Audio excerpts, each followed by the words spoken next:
तो हाँ जी बच्चों, मिसलिनियस एक्सरसाइज में चैप्टर 10 क्या कह रहा है? क्वेश्चन नंबर 1 कह रहा है write down a unit vector in X Y plane making an angle 30 degree with the positive direction of X axis. Question number 1 हमें कह रहा है कि we have to write a unit vector in X Y plane. X Y plane में हमें एक unit vector find करना है। ये x और ये y, ठीक है, which is making an angle of 30 degree with the positive direction of x axis. जो x एक्सिस के साथ में कितना एंगल बना रहा है? 30 डिग्री। मैंने कहा वो यूनिट वेक्टर ये है, ठीक है। अब हमें इस यूनिट वेक्टर को रिप्रेजेंट करना है। तो सबसे पहले x एक्सिस पर इसका क्या मैग्नीट्यूड होगा? अगर मैं इसे ऐसे नीचे डाल दूं Pm और इधर डाल दूं Pm, ठीक है। अब in triangle POM OM upon OP, एक मिनट कुछ दिया भी है क्या? नहीं, OM अपॉन OP। अरे हाँ, OM upon OP base upon hypotenuse. ये क्या बन जाएगा हमारा? cos थीटा, या OM इक्वल्स टू क्या बन जाएगा? OP cos थीटा, ठीक है। तो OM तो ये बन गया, यानी इस पॉइंट के कोऑर्डिनेट क्या बन गए? OP। और जब हम ट्राइंगल ले रहे थे, कि किसकी बात हो रही है? मैग्नीट्यूड। किसकी बात हो रही है? सॉरी, ट्राइंगल कह रहा हूं। जब मैंने OP या OM लिया तो ये क्या है? ये वेक्टर के मैग्नीट्यूड है, ठीक है। तो ये आ जाएगा OP इंटू cos थीटा, नमस्ते, and PM upon PO, PM upon PO equals to है साइन थीटा। तो यहां से आ जाएगा PM equals to PO sine theta, या सबको मॉडुलस में ले लेते हैं क्योंकि यहाँ पर सिर्फ मुझे मैग्नीट्यूड चाहिए, डायरेक्शन से कोई मतलब नहीं, ठीक है। तो PM इक्वल्स टू क्या आ गया? PO into sine theta, OP sine theta. अब एक बात याद रखना है, ये क्या है? Unit vector. Since it is a unit vector, अगर ये एक यूनिट वेक्टर है तो इसका मतलब OP जो मॉडुलस है इसकी वैल्यू क्या आनी चाहिए? 1 आनी चाहिए। तो इस पॉइंट के कोऑर्डिनेट आ जाएंगे, तो OM equals to 1 dot cos theta, OM आया cos theta, and PM equals to 1 dot sin theta, PM कितना आ गया? sin theta. तो देखो, ये वाली एक्सिस पर तो जो कोऑर्डिनेट है वो क्या है? cos थीटा, और ये वाले एक्सिस पर जो कोऑर्डिनेट है वो क्या है? sin theta. अब अगर आपको याद हो तो x एक्सिस का जो यूनिट वेक्टर होता था वो क्या होता था? i कैप, और y एक्सिस का जो यूनिट वेक्टर होता था वो क्या होता था? j cap. तो the vector OP is I into cos theta plus j into sine theta, और थीटा कितना है? 30 डिग्री। तो वेक्टर OP आ जाएगा I cap cos 30, j cap sin 30, I cap cos 30 √3/2, j cap sin 30 1/2, under root 3i/2 under root j/, copy कीजिए।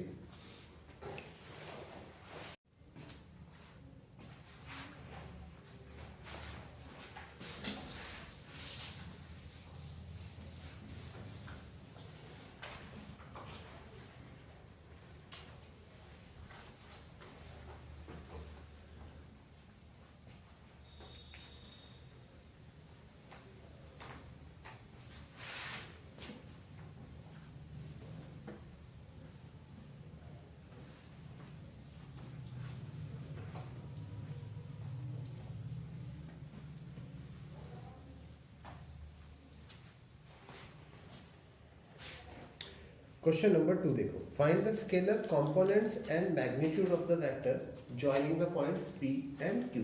तो ये तो आपको पता ही है। क्वेश्चन नंबर 2, P पॉइंट, इसके जो कोऑर्डिनेट है वो है x1 y1 z1, x1 y1 and z1। Q point जो है इसके कोऑर्डिनेट है x2 y2 z2। अब जो मेरे पास वेक्टर PQ है, अगर हम वेक्टर लिखना चाहें तो ये क्या होगा, x2 minus x1 into I, y2 minus y1 into J plus z2 minus z1 into K. अब ये क्या कह रहा है, इसमें हमें स्केलर कंपोनेंट्स निकालने हैं। तो स्केलर कंपोनेंट्स कहाँ पर है ना, SCL है, स्केलर कंपोनेंट्स ये है x2 माइनस x1, बस ये जो शुरू वाले हैं ये स्केलर कंपोनेंट होता है, y2 minus y1 and z2 minus z1। और इसका जो मैग्नीट्यूड ऑफ PQ होगा वो भी आपको निकालना आता है कि under root x2 minus x1 का स्क्वायर, y2 माइनस y1 का स्क्वायर, z2 माइनस z2 का स्क्वायर। मेरी बात समझ में आ गई? नेक्स्ट क्वेश्चन करा दूं। क्वेश्चन नंबर 3, ये अच्छा इंपॉर्टेंट क्वेश्चन है, यहाँ पे देखिए जरा। क्वेश्चन नंबर 3 हमें क्या कह रहा है, a girl walks 4 kilometre towards west. एक लड़की है जो 4 किलोमीटर टुवर्ड्स वेस्ट जा रही है। तो देखो, अगर हम अपनी तरफ से एक्सिस को देखें तो आपको पता होगा ये ऊपर क्या होता है, नॉर्थ, नॉर्थ का उल्टा क्या होता है, ईस्ट, सॉरी साउथ। इस तरफ क्या होता है, ईस्ट, और इस तरफ क्या होता है, west. A girl walks 4 kilometre towards west. एक लड़की वेस्ट की तरफ 4 किलोमीटर जा रही है, यानी 1 2 3 4। पहले तो 4 किलोमीटर टुवर्ड्स वेस्ट चली गई, यहां पहुंच गई। उसके बाद she walks 3 kilometre in the direction of 30 degree to the east of north. फिर नॉर्थ से, नॉर्थ इधर है, ईस्ट की तरफ, मतलब ऐसे, नॉर्थ तो इधर है और नॉर्थ से ईस्ट की तरफ, नॉर्थ की तरफ जाते हैं और थोड़ा थोड़ा ईस्ट की तरफ। तो नॉर्थ से ईस्ट की तरफ, इतना छोटा बना देता उसको, नॉर्थ से ईस्ट की तरफ कितनी चल गई वो, 3 किलोमीटर,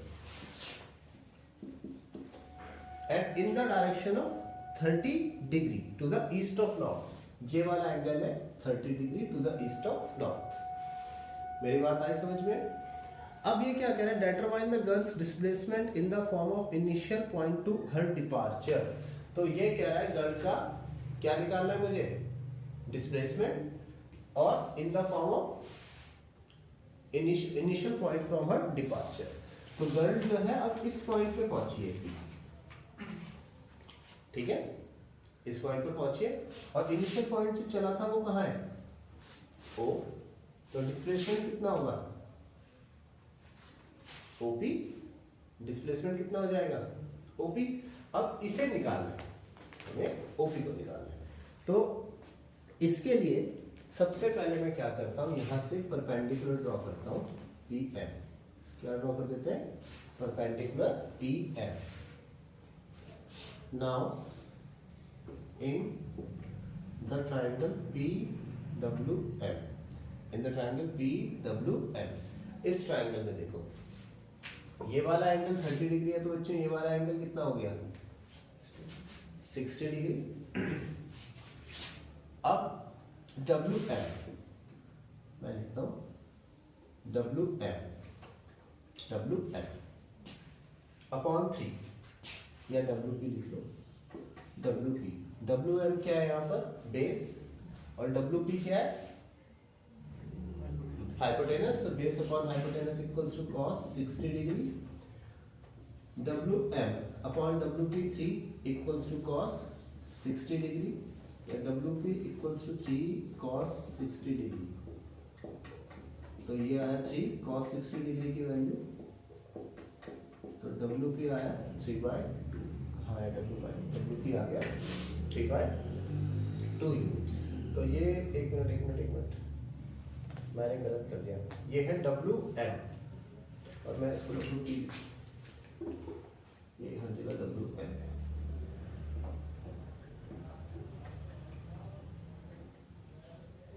तो हमारा जो WM आया है वो कितना है 3/2। अच्छा, अगर हम WM ले रहे हैं तो वो किस डायरेक्शन में ले रहे हैं, W से M की तरफ, जबकि ये लड़की पहले इस डायरेक्शन में कितना चल चुकी है 4 मीटर, मीटर है यूनिट से, यूनिट पहले कितना चल चुके हैं 4 यूनिट्स। अगर मैं इसे एक्सिस प्लेन लूं तो यहां से यहां तक की जो डिस्टेंस है वो कितनी आएगी -4, यहां से यहां तक की डिस्टेंस कितनी आएगी -4, और WM कितना आया 3/2, जो मैंने किस तरफ मेजर किया है इस तरफ। तो OM कितना आएगा, सो OM इक्वल्स टू आ जाएगा हमारा -4 प्लस 3/2। OM ये है -4 का है, ये 4 यूनिट्स चला ना इधर से इधर, और अगर हम इन्हें एक्सेस माने तो ये साइड क्या आएगी -4, ठीक है। तो -4 तो पहले इधर चला और फिर वापस इधर कितना चल गया 3/2, ठीक है। तो हाँ ठीक, तो OM जो आ जाएगा हमारा वो आ जाएगा, या फिर मैग्नीट्यूड ऑफ OM, इसे मैग्नीट्यूड ऑफ OM लिख दो, तो ये आ जाएगा -8 प्लस का 3/2, तो मैग्नीट्यूड ऑफ OM आ जाएगा हमारा -5/2। ये तो आया हमारा मैग्नीट्यूड ऑफ OM, ठीक है। अब मुझे OM तो मैंने ले लिया, अब मैं लेता हूं PM। Now PM upon WP, PM upon WP, perpendicular upon hypotenuse, ये इक्वल्स टू होगा साइन 60 डिग्री के, तो PM upon WP 3 equals to sine 60 degree, या फिर PM इक्वल्स टू होगा 3 साइन 60 डिग्री, या फिर PM equals to 3 sine 60 degree की वैल्यू √3/2, तो ये आया PM इक्वल्स टू 3√3/2। PM कितना आ गया 3√3/2। तो अगर हम देखें, या फिर इसकी जो मॉडुलस वैल्यू आई PM वो कितनी आ गई 3√3/2, ठीक है। तो अगर आप यहां से ध्यान दो तो जो x कंपोनेंट है OM वो कितना है -5/2, और जो y कंपोनेंट है वो कितना है 3√3/2। OP पॉइंट का जो x को, इसने देखो क्वेश्चन में बोलो, देखो ध्यान से, इसने क्या कहा है कि हमें जो डिस्प्लेसमेंट निकालना है वो कहां से निकालना है, हर इनिशियल पॉइंट, कहां से निकालना है इनिशियल पॉइंट से। तो इनिशियल पॉइंट हमारा O है और लास्ट पॉइंट कितना है P, मेरी बात आ रही समझ में। तो अगर मैं ये वाले कोऑर्डिनेट्स लूं इनिशियल पॉइंट के, तो वो क्या आ जाएंगे 0 0, ये क्या आ जाएंगे 0 0, और P वाले के जो कोऑर्डिनेट आ जाएंगे तो इसका x कोऑर्डिनेट तो कितना है -5/2, और y कोऑर्डिनेट कितना है 3√3/2। तो जो OP आएगा वो आ जाएगा -5/2 -0 into I, याद है ना, इनिशियल पॉइंट वो sorry terminal point minus initial point, terminal point minus initial point, याद है या नहीं है ना। तो इसका मतलब -5/2 -0 और 3√3/2 -0 into j, तो ये जो वेक्टर आएगा 5/2i प्लस 3√3/2j, ये हमारा वेक्टर। कॉपी कर लीजिए।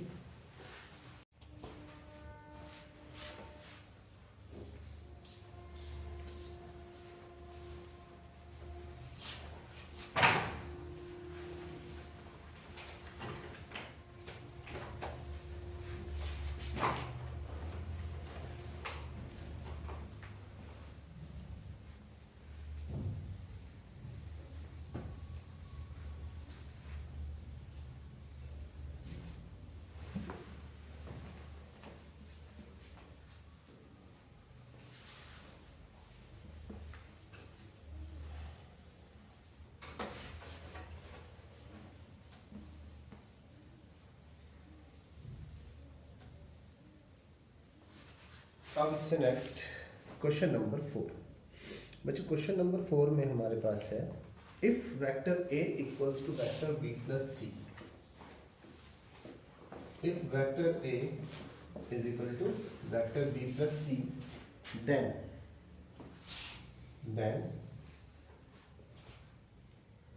vector absolute value of A is equal to absolute value of B plus absolute value of C होगा या नहीं होगा, ये होगा या नहीं होगा। Justify your answer, justify your answer. तो बच्चों ये नहीं होगा, आंसर है no, it is not possible. क्यों पॉसिबल नहीं है? बहुत ही सिंपल सी बात है। मैंने आपको वेक्टर सम में बताया था कि हम वेक्टर सम को किससे रिप्रेजेंट कर सकते हैं, ट्रायंगल्स की फॉर्म में रिप्रेजेंट कर सकते हैं। आपको बताइए triangle property of the vector sum. तो अगर हमारे पास ये वेक्टर बी है, ये है वेक्टर सी, ये तो मेरे पास क्या है वेक्टर बी, और ये क्या है वेक्टर सी। तो इन दोनों वेक्टर्स ए और बी का जो सम होगा वो क्या होगा, वेक्टर ए होगा या नहीं होगा? वी नो दैट वेक्टर सम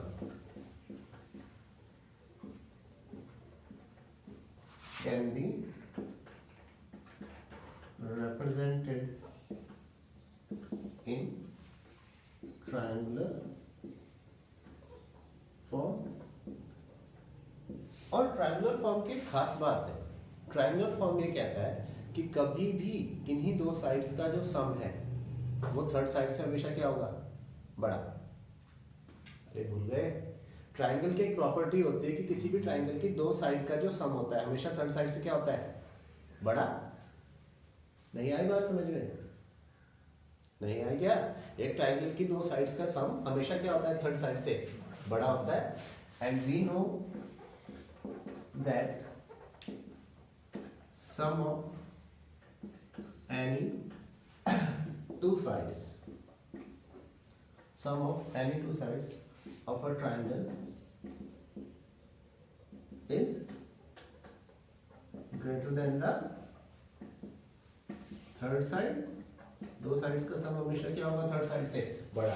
तो साइड यानी लेंथ, और उसके लिए हमें क्या चाहिए, इनका मैग्नीट्यूड। उसके लिए क्या चाहिए होगा हमें, इसका magnitude. So magnitude of v, क्योंकि वेक्टर तो उसकी डायरेक्शन और मैग्नीट्यूड दोनों को रिप्रेजेंट कर रहा है, और मैग्नीट्यूड क्या होता है, ओनली स्केलर क्वांटिटी। तो magnitude of a b plus magnitude of c will always be greater than the magnitude of A. Magnitude of B plus magnitude of C will always be greater than the magnitude of A. और हमारे पास क्या होना चाहिए था, equal. तो ये क्या हो गया, ये पॉसिबल नहीं है। मेरी बात क्लियर हो गई सबको? अब इससे नेक्स्ट क्वेश्चन की तरफ बढ़ जाते हैं, वो है क्वेश्चन नंबर 5। क्वेश्चन नंबर 5 हमें क्या कह रहा है, find the value of x for which this is a unit vector, for which x into I plus j plus k, I plus j plus k is a unit vector। हालांकि ये question आप खुद भी कर सकते थे। इस vector को अंदर मल्टीप्लाई कर दो, xi plus xj plus xk। अगर ये एक यूनिट वेक्टर है, मैं इसको रिप्रेजेंट कर रहा हूँ a से, ठीक है। Let a equals to a. If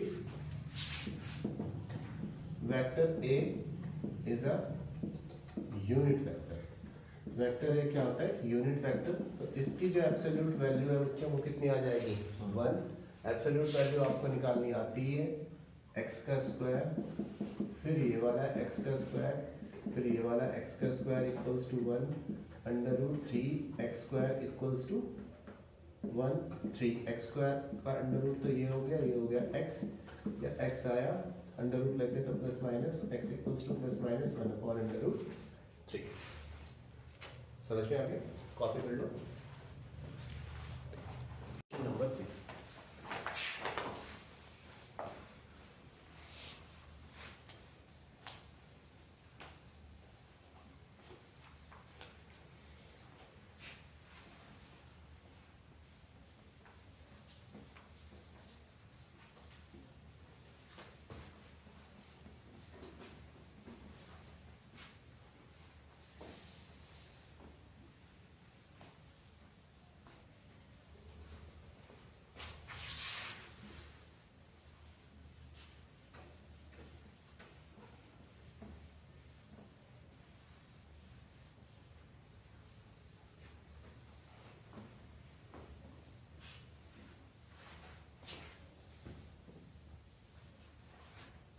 question number 6। Question number 6 है find a vector of magnitude 5 units. एक वेक्टर फाइंड करना है जिसका मैग्नीट्यूड कितना हो 5 units and parallel to the resultant vector of vector A. Question number 6 which is parallel to the resultant vector of vector ए। वो कितना है 2i plus 3j plus 2i plus 3j minus के and दूसरा जो vector b है वो कितना है i माइनस का 2j प्लस का k। तो वेक्टर a और b मेरे पास में है। अब निकालना है मुझे इसका resultant vector.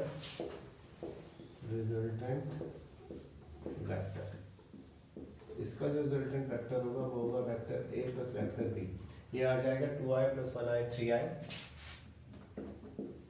Plus j k। तो गए रिजल्टेंट वेक्टर तो ये आ गया। अब इसका मैं यूनिट वेक्टर निकाल लेता हूँ। Unit vector of unit vector के लिए ना इसके ऊपर कैप लगानी पड़ती है, तो a प्लस b ज़्यादा बड़ा है तो मैंने यूनिट वेक्टर लिख दिया। तो ये आ जाएगा हमारा vector a plus vector b upon absolute value vector a plus b। 3 का स्क्वायर और 1 का स्क्वायर, 3 का स्क्वायर 9 और 1 का स्क्वायर। ये आ गया unit vector of vector a plus vector b। इसका यूनिट वेक्टर तो ये आ गया। लेकिन हमें यूनिट वेक्टर नहीं फाइंड करना, हमें एक ऐसा वेक्टर फाइंड करना है जो क्या हो वेक्टर a और b के सम के डायरेक्शन में हो। देखो अगर दो वेक्टर पैरेलल है, ठीक है, तो वो क्या होंगे एक ही डायरेक्शन में। और हमें वो वेक्टर फाइंड करना है जो a और b की डायरेक्शन में, a प्लस b की डायरेक्शन में हो और उसका मैग्नीट्यूड कितना हो 5। इसका मैग्नीट्यूड कितना है 1। ये यूनिट वेक्टर है, इसका मैग्नीट्यूड कितना है 1। तो हमें जो वेक्टर फाइंड करना है तो वेक्टर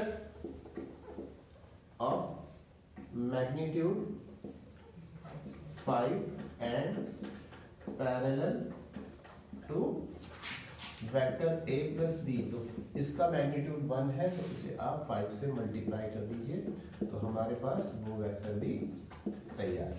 ठीक है, अंडर रूट 10। चाहे तो आप इसको 5 को अंडर रूट 10 से कट करके और लिख सकते हैं, या मैं यही लिख देता हूँ, रेशनलाइज कर देता हूँ। इसका आंसर रेशनलाइजेशन करके ही है 3i प्लस j ऊपर नीचे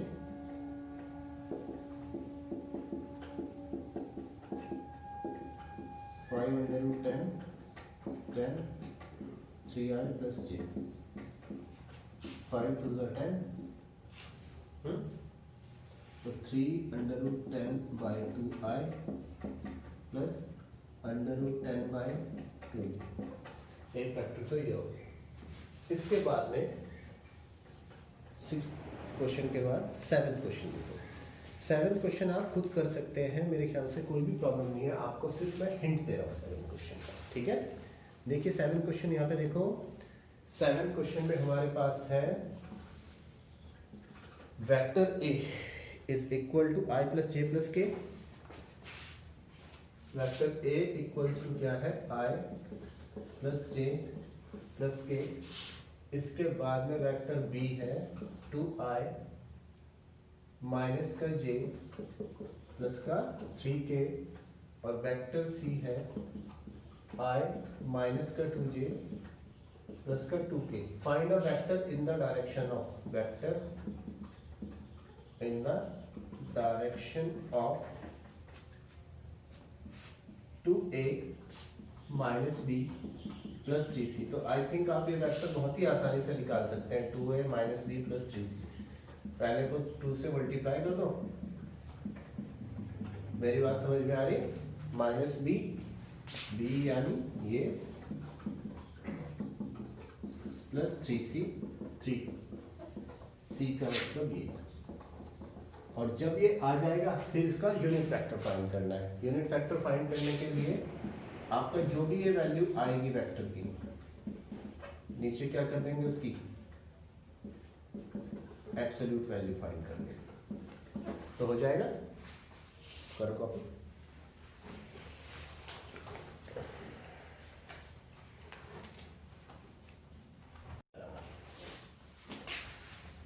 इसके बाद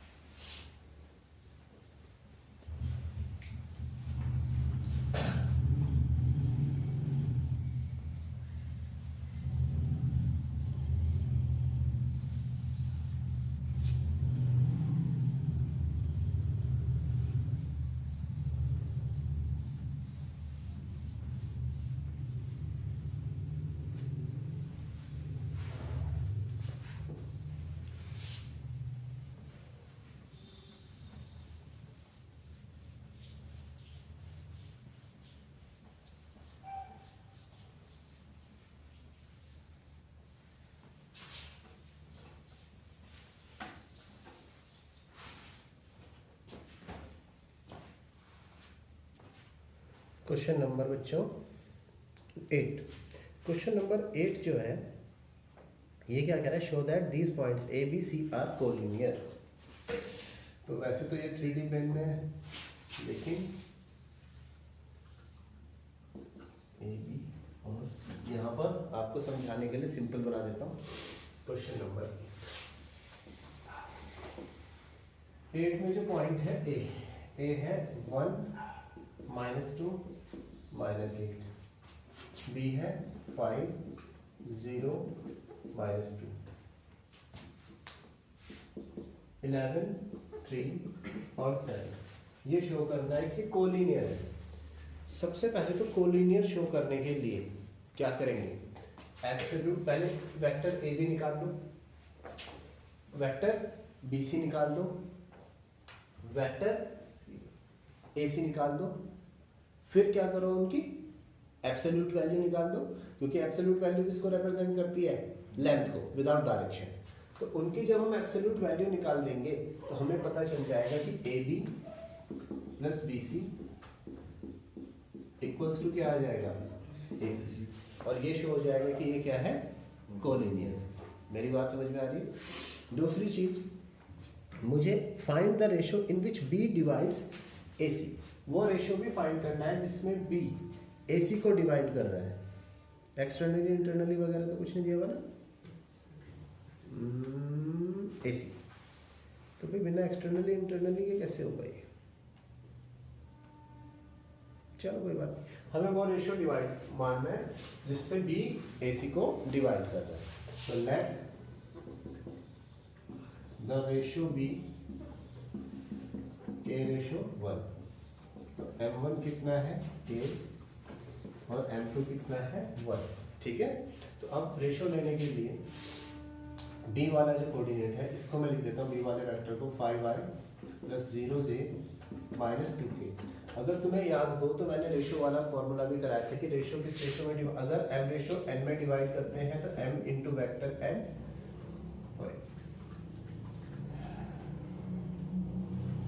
अगर रेशियो m रेशियो n में डिवाइड करते हैं तो n into vector a plus m into vector b upon vector a plus vector upon m plus n। याद है नहीं, याद है, याद नहीं है कि तुम्हें? अगर याद नहीं है तो देखो, कोई बात नहीं। अगर एक लाइन है, ठीक है, ये है ए